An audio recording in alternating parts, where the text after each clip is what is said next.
As principais conquistas do mercado de seguros na região Norte-Nordeste, elas têm início em algum momento da década de 70, no começo da década de 70, e evidentemente elas se fortalecem sobremaneira a partir de 1994, com o Plano Real e com a estabilização econômica do país. O Nordeste sempre foi uma região pobre, uma região que você pode caracterizar ela dentro de um quadro de desigualdade regional como uma das mais pobres do Brasil à época, né? E o seguro sempre foi um instrumento importante de desenvolvimento econômico e social, na medida em que ele representa um fator de proteção para as famílias e para as empresas. Tenho a impressão que a partir de 70, né, o Brasil passou a ter um crescimento econômico mais forte, né, interrompido pelas duas crises do petróleo, né, mas eu acho que isso aprofundou o desenvolvimento do seguro na região. Os seguros com maior índice de penetração, eles não diferem do resto do país, né? Você tem de um lado a questão do automóvel, né, que na medida em que a indústria automobilística se expandiu no país, o consumo, né, a compra de automóveis se expandiu, é um seguro que se expandiu também em todas as regiões de uma forma bastante igual.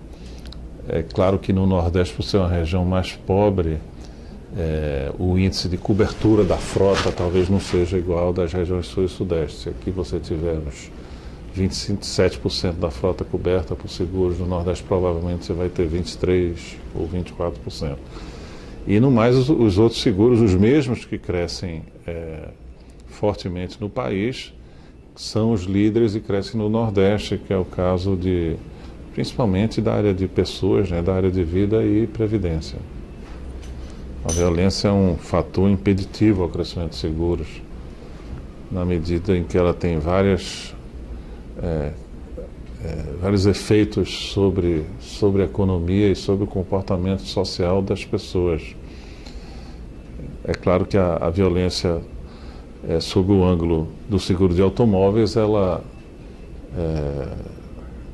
representa um obstáculo na medida em que você tem indicadores de roubo e furto de veículos muito fortes no Brasil todo, no Nordeste não é diferente, né? Isso causa problemas às seguradoras, né? E, por outro lado, ele também às vezes força o dono do automóvel a comprar o seguro, né? E nós temos vários outros fatores de violência que afetam a economia, afetam a sociedade, o seguro, assaltos a bancos, roubo em lojas de varejo, tentativas de assassinatos,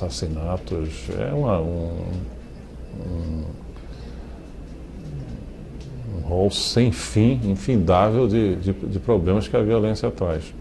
Então, essa questão da violência urbana é fundamental que ela seja combatida, que haja uma solução para essa questão, para que isso possa trazer melhoras para a economia como um todo, não só para a área de seguros, mas para a economia como um todo. A difusão da cultura do seguro, ela é um instrumento importantíssimo que as seguradoras têm, principalmente através do Sindicato das Seguradoras do Norte-Nordeste, que eu presido desde 2002. Há um trabalho de articulação fortíssimo junto com todos os sindicatos de corretores de seguros na região Norte-Nordeste, são 13 estados. Essa articulação compreende também a Escola Nacional de Seguros, a FUNESEG, e o objetivo desse projeto de difusão de cultura do seguro é levar a todos esses estados, sem exceção, né, palestras, simpósios, workshops, que tiver alcance de ser realizado, que possa trazer informações, possa trazer conhecimento, possa ajudar na difusão da cultura do seguro. Nós, evidentemente, como temos uma cobertura territorial especial, em 13 estados, é a maior do país, a gente tem dificuldades de atingir todos os estados ao mesmo tempo. Então, nós temos um planejamento, todo ano fazemos eventos e palestras em 6, 7, 8 estados da federação. Em cada um deles, por mais longínquos que sejam, como é o caso aí do Acre, Rondônia, Roraima, Amapá, nós temos delegados regionais que trabalham essa questão da difusão da cultura do seguro, fazem articulação nos estados em relação a problemas que os seguradores possam atravessar. E é uma rede que nós temos hoje. A nossa sede está no Recife, mas em cada um desses 3 estados existem pessoas pensando no seguro e ajudando na difusão da cultura do seguro. Eu julgo que essa hoje é a mais importante missão do nosso sindicato. O desafio, na minha visão, continua sendo o mesmo. Ele vem sendo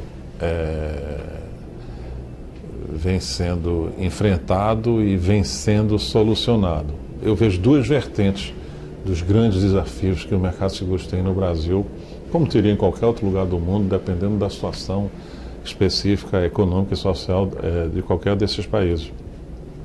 O primeiro é a questão da renda da população. Na medida em que você melhora a distribuição de renda, isso tem um efeito imediato sobre o consumo e o crescimento da economia. E eu tenho a impressão que o ato de incorporar novos produtos num domicílio, numa residência, como televisão, geladeira, forno de micro-ondas, o carro, isso começa a trazer uma necessidade de proteção, não é? Por outro lado, você tem outro aspecto que é fundamental no seguro, que é a questão cultural, a questão educacional. E na medida em que a população aumenta a sua percepção do risco que é viver, que é trabalhar, que é investir, né? Isso evidentemente faz com que o seguro seja mais demandado. Eu acho que o vencer esses 2 desafios é que tem levado o mercado de seguros, a indústria de seguros, a crescer como vem crescendo nos últimos 10 anos, pelo menos. Ela cresce 2 dígitos, entre 10% a 20% nos últimos 10 anos, cresce sempre acima da economia, né? E no caso do Nordeste, cresce acima da média de crescimento dos seguros no Brasil, porque é uma região que está em franco desenvolvimento, né? As oportunidades são enormes. E desse lado das oportunidades, eu acho que o Nordeste é um celeiro de oportunidades, na medida em que você tem muitos investimentos privados que ou estão em funcionamento ou estão em implantação, tanto na Bahia como Pernambuco, no Ceará, que são os estados, principais estados do Nordeste, no caso da região Norte, no Amazonas e no Pará. E em todos os outros estados existe um processo de crescimento econômico, ou na indústria, nos serviços e também no agronegócio. A gente tem que imaginar que a nova fronteira do agronegócio ela está no Norte-Nordeste, na medida que ela corresponde a partes dos territórios da Bahia, no oeste da Bahia, sul do Piauí, sul do Maranhão, um pedaço do estado de Tocantins, né? E obras de infraestrutura, quer públicas, quer privadas, muito fortes, né? No caso específico de Pernambuco, você tem o Porto de Suape, que tem um aglomerado de indústrias de investimentos gigantesco. Acredito que seja um dos maiores territórios de concentração de investimentos no Brasil. Você tem os projetos que estão ao redor do Porto de Pecém, no Ceará. Você tem toda a região da Grande Salvador, com um volume muito grande de empreendimentos industriais, comerciais. E um exemplo de como essa matriz industrial ela se modifica, ela se moderniza, está na Mata Norte de Pernambuco, onde tem uma fábrica da Fiat, que hoje fabrica Jeeps, né? Jeeps, e com um tamanho de 200 mil automóveis por ano, e já com um planejamento pré-estabelecido para chegar a 300 mil. Isso tem um impacto econômico que é inimaginável do ponto de vista da cadeia, né? Os fornecedores, de um lado, tem 43 fornecedores de peças, de autopeças, de serviços, e do outro lado você está perto do mercado consumidor, que tem aí 45 milhões de brasileiros. Então, do ponto de vista de oportunidade, eu diria que o Nordeste, dentro do Brasil hoje, ele é a região que oferece mais oportunidade. Por ser uma região que sempre foi mais atrasada, vamos dizer assim, mais pobre, ela sempre enfrentou um grau de desafios superior às outras regiões. Mas hoje a resposta está nas oportunidades que você tem de investimento e de crescimento. Eu acho que tem tipos específicos de seguros que têm uma tendência de entrar e de crescer fortemente. O seguro agrícola, o seguro rural, sem dúvida, é um deles, né?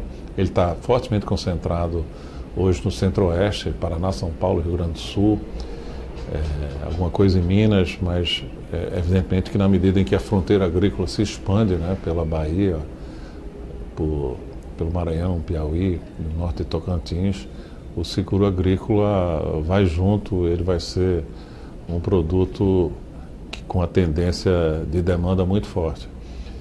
Por outro lado, nós temos um conjunto de produtos mais recentes, né? Eu falaria especificamente da questão dos riscos ambientais, que com um grau de crescimento e de desenvolvimento, principalmente industrial, como o que se vê no Nordeste, evidentemente que os riscos ambientais passam a ser uma preocupação muito grande das empresas do ponto de vista das suas políticas de sustentabilidade. É outro tipo de seguro que tende a crescer, e aqueles seguros que têm a ver, evidentemente, com todo o processo de desenvolvimento econômico. Quando você mapeia um investimento, antes de você iniciar a construção de uma fábrica, você tem o seguro de responsabilidade civil dos empregados que estão naquela construção, seguro de saúde desses empregados, o seguro garantia de performance das obras. E aí isso vai crescendo e incorporando a cobertura de outros riscos específicos das áreas industriais. E eu vejo que é um momento muito, muito importante para o Nordeste, na medida em que você tem esse conjunto de investimentos que reverberam na economia e na sociedade fortemente. Em determinado momento, que eu acredito que tenha sido em 2005, 2006, 2007, a FENASEC passou a integrar o Conselho de Desenvolvimento Econômico e Social da Presidência da República, através de seu presidente, à época, que era o Dr. João Elísio Ferraz de Campos. E a presença da FENASEG ela foi importantíssima na medida em que correspondia à importância que a indústria de seguros tem para o desenvolvimento econômico e social do país. Eu fui indicado pelo presidente João Elísio por 2 vezes para integrar, no âmbito do Conselho de Desenvolvimento Econômico e Social, o grupo de trabalho para a infraestrutura e para o desenvolvimento, que cuidava dos principais aspectos que diziam respeito aos investimentos na área portuária, na área aeroportuária, nos transportes rodoviários, ferroviários, um conjunto de investimentos em infraestrutura programados à época, que deram origem, se eu não estou enganado, ao PAC 1. E uma das coisas interessantes foi que na primeira reunião em que eu estive presente, representando a FENASEG, representando o presidente João Elísio, A reunião foi coordenada pela então ministra da Casa Civil e atual presidente da República, Dilma Rousseff. E o que nos chamou a atenção nesse momento e na reunião subsequente de diretoria da FENASEG, nós fizemos um relatório e apresentamos, foi que pela primeira vez, e eu tenho a impressão que isso era 2005, pela primeira vez alguém do governo com a responsabilidade que tinha de coordenar o Conselho de Desenvolvimento Econômico e Social falou da necessidade de privatizar aeroportos. Sempre esteve no nosso radar. Nós somos empresários, investidores, né? Entendemos que a livre iniciativa é o caminho para o desenvolvimento, para a modernidade, para a sustentação da democracia. Nós sempre acreditamos na privatização de diversas áreas de infraestrutura, mas essa foi a primeira vez que isso foi ventilado publicamente. E você vê como as coisas são lentas, né? Se a gente está em 2005, estava em 2005, hoje estamos em 2015, são 10 anos. E nessa área aeroportuária, o que é que a gente tem de importante que tenha sido concedido para a iniciativa privada? O Galeão, mais recentemente, Cofins, Guarulhos, Congonhas, tem mais um ou dois, quer dizer, ainda Brasília, né, evidentemente, existe ainda um campo enorme para investimentos nessa área de concessão de infraestrutura aeroportuária e nós que somos usuários, né, dos aeroportos e passamos parte das nossas vidas no ar, né, a gente passa a verificar que os aeroportos eles se transformaram, eles se modernizaram, eles melhoraram o atendimento ao público. E só voltando atrás, acho que foi importantíssima a presença da FENASEG no Conselho de Desenvolvimento Econômico e Social. Evidentemente que existem eventos e registros muito importantes do ponto de vista da participação do presidente João Elísio à época, no que toca a melhora no ambiente econômico do nosso setor, né? Algumas questões de regulamentação que evoluíram tremendamente, né? Não pode haver setores da economia sem algum tipo de regulamentação, mas ao mesmo tempo você não pode ter excessos regulatórios porque eles travam as empresas, a possibilidade de crescimento e, por outro lado, dificultam a vida dos consumidores. A principal contribuição do seguro é aquela de fornecer proteção, tranquilidade, garantia, de ser um instrumento de previdência no seu sentido mais amplo. Não falo só da previdência complementar aberta, mas de um caminho para tornar as pessoas mais previdentes, né? Que se planejem mais em relação aos seus futuros. Eu vejo sempre o seguro, não só do lado do ponto de vista econômico, mas eu vejo ele como um instrumento pedagógico fundamental para o crescimento do Brasil. Nós temos deficiências gigantescas na educação, não tenha dúvida. Um país de 202 milhões de habitantes, com 8 milhões de quilômetros quadrados, é um verdadeiro continente, mas sob esse aspecto, né, além do seguro ser um instrumento econômico preponderante, fundamental, eu vejo esse instrumento pedagógico que vai alertando as pessoas para a necessidade de se planejar, de ser previdente, de proteger não só as vidas, a saúde, como o patrimônio que essas pessoas adquiriram. E hoje, fundamentalmente, o futuro das crianças, do ponto de vista da educação, da saúde, do futuro patrimônio dessas crianças, da garantia e da proteção dos enormes ativos empresariais e industriais que nós temos no Brasil como um todo. Eu acho que o seguro, nesse aspecto, ele é de uma importância assim que talvez a gente não consiga imaginá-la. Nós temos os números aí, o seguro participa com 4 a 5% do PIB, o seguro tem 470 bilhões de reais de reservas, mas eu acho que ainda há um caminho enorme para o crescimento da indústria. Você compara com os países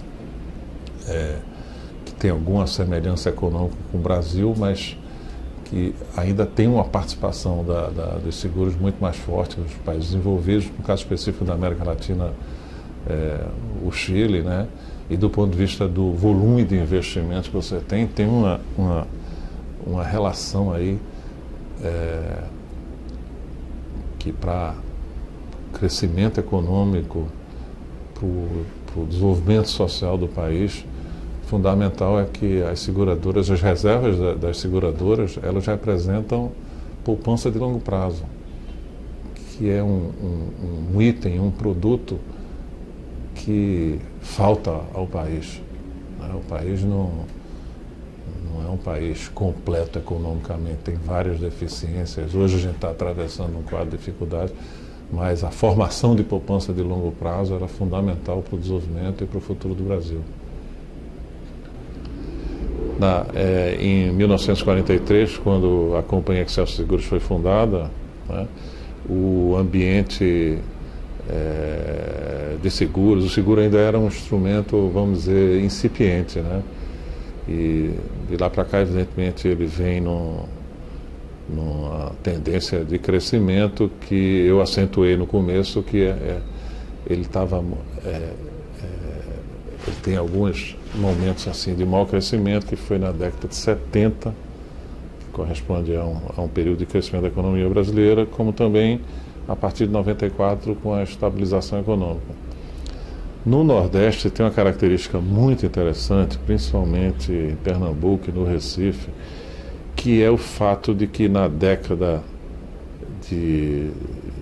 começo do século XX, no começo do século XX, a maior parte das concessões de serviços públicos no Recife, em Pernambuco, eram de capitais ingleses, na área de